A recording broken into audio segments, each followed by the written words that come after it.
இப்போ ஒரு patient she presented to us some 2-3 years back.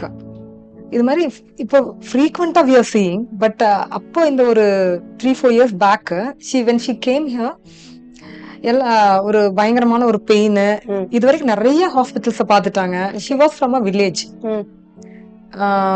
இனிமேல் இந்த டிசீஸை கியூரே பண்ண முடியாது அப்படின்னு சொல்லிட்டு இப்படியே இருந்துட்டு நீ விட்டுற வேண்டியதுதான், இது என்ன ஆகுமோ அப்படியே விட்டுற வேண்டியதான். என்னன்னா when she presented itself ஒரு கிட்னியோட ஃபங்க்ஷனே இல்ல.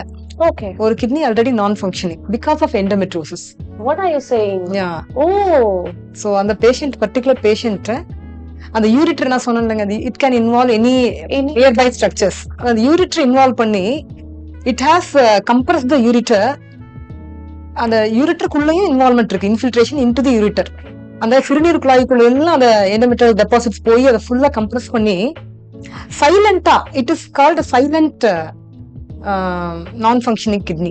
அதாவது பேஷண்ட்டுக்கு அதனால எந்த இதுவுமே உடம்புல மாற்றம் தெரிஞ்சிருக்காது, எக்ஸப்ட் ஃபார் த பெயின். அதெல்லாம் எண்டோமெட்ரோஸ் ரிலேட்டட் எல்லாமே இருக்கும். ஆனா பர்டிகுலரா அந்த ஒரு சைடு கிட்னி நான் ஃபங்க்ஷனலா போகுதுங்கிற அவேர்னஸே பேஷண்ட்டுக்கு இருந்திருக்காது.